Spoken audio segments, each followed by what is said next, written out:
Shalom dan selamat pagi jemaat yang dikasihi oleh Tuhan.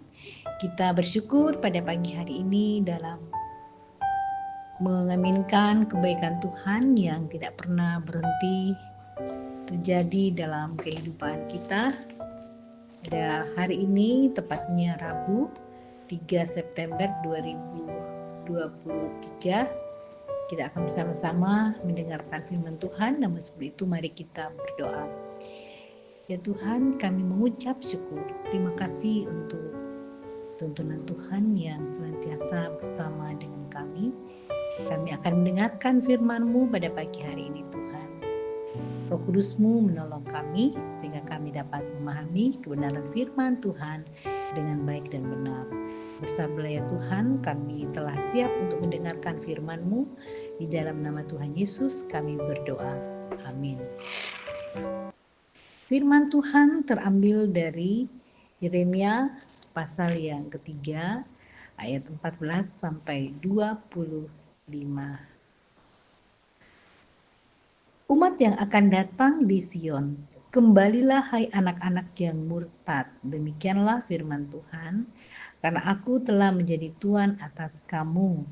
Aku akan mengambil kamu, seorang dari setiap kota dan 2 orang dari setiap keluarga, dan akan membawa kamu ke Sion.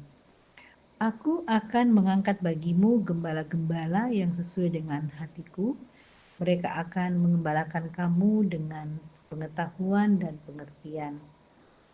Apabila pada masa itu kamu bertambah banyak dan beranak cucu di negeri ini, demikianlah firman Tuhan, maka orang tidak lagi akan berbicara tentang tabut perjanjian Tuhan.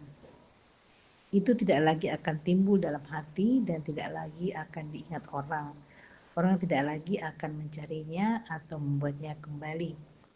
Pada waktu itu Yerusalem akan disebut tahta Tuhan dan segala bangsa akan berkumpul ke sana demi nama Tuhan ke Yerusalem, dan mereka tidak lagi akan bertingkah langkah menurut kedegilan hatinya yang jahat.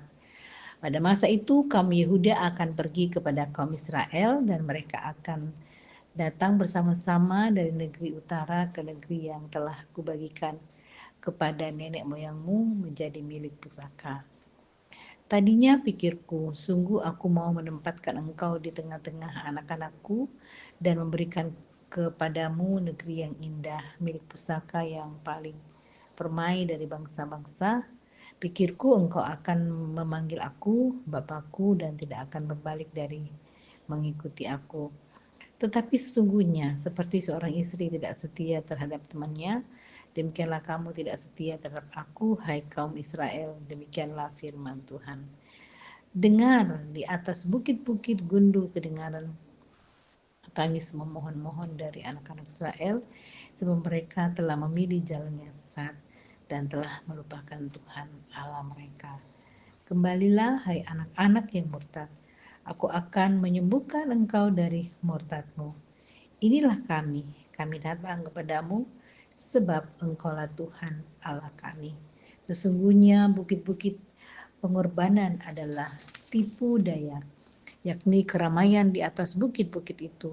Sesungguhnya hanya pada Tuhan Allah kita ada keselamatan Israel. Tetapi berhala yang memalukan itu menelan segala hasil jerih nenek moyang kita dari masa muda kita. Kami domba mereka dan lembu-lembu mereka, anak-anak lelaki dan anak-anak perempuan mereka. Maka biarlah kita berbaring dengan perasaan malu dan biarlah noda kita menyelimuti kita, sebab kita telah berdosa kepada Tuhan Allah kita, yakni kita dan nenek moyang kita dari masa muda kita sampai hari ini, dan kita tidak mendengarkan suara Tuhan Allah kita. Amin. Kembalilah sebelum terlambat. Satu kali kau sakiti hati ini masih kumaafkan. 2 kali kau sakiti hati ini juga kumaafkan. Tapi jangan kau coba 3 kali, jangan, oh jangan. Cukuplah sudah, jangan kau ulangi lagi. Ungkapan di atas merupakan penggalan syair lagu Jangan Sampai 3 kali yang berisi peringatan bahwa meskipun seseorang mungkin memaafkan kesalahan orang lain 1 atau 2 kali, namun jika kesalahan yang sama terulang untuk ketiga kalinya, maka hubungan tersebut mungkin tidak bisa dipertahankan lagi karena kesabaran itu ada batasnya. Bagaimana dengan hubungan Allah dengan umat Israel? Dalam konteks perikop Yeremia 3 ayat 14-25, umat Allah saat itu mengalami kemerosotan rohani.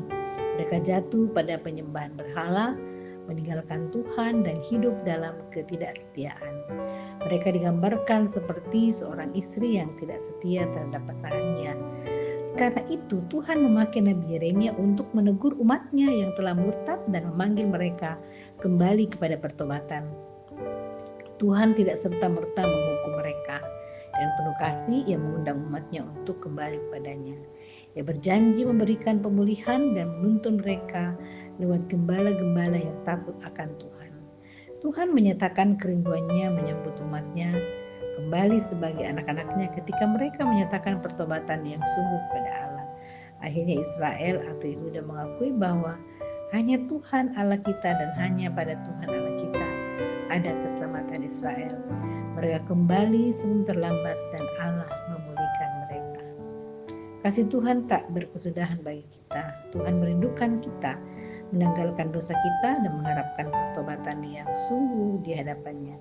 Pertobatan dari kita akan mendatangkan pemulihan Allah. Amin. Mari kita berdoa. Tuhan, segala puji dan syukur kami panjatkan hanya kepadamu Tuhan. Terima kasih pada saat ini kami sungguh terus merasakan tuntunan Tuhan dalam kehidupan kami.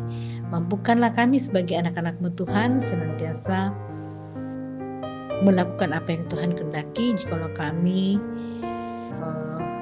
gagal melakukan kehendak Tuhan, bawalah kami sebagai anak-anak Tuhan bertobat dan tidak akan mengulangi lagi kesalahan yang tidak berkenan di hadapan Tuhan. Mohon Tuhan kuatkan dan teguhkan iman jemaat untuk selalu mengandalkan Tuhan dalam kehidupan, sehingga apapun yang mereka lakukan semuanya sesuai dengan apa yang Tuhan kehendaki. Serta seluruh jemaat dalam keberadaan masing-masing yang sakit Tuhan kuatkan dan pulihkan, yang sedang berjuang untuk masa depan Tuhan juga terus memberkati dan menolong. Dan kami terus bersyukur bahwa sepanjang hari ini kami akan selalu dalam pemeliharaan dan penyertaan Tuhan. Terima kasih Tuhan dan doa dan syukur kami. Dalam nama Tuhan Yesus kami berdoa. Amin. Selamat beraktivitas jemaat yang dikasihi oleh Tuhan. Tuhan senantiasa menyertai.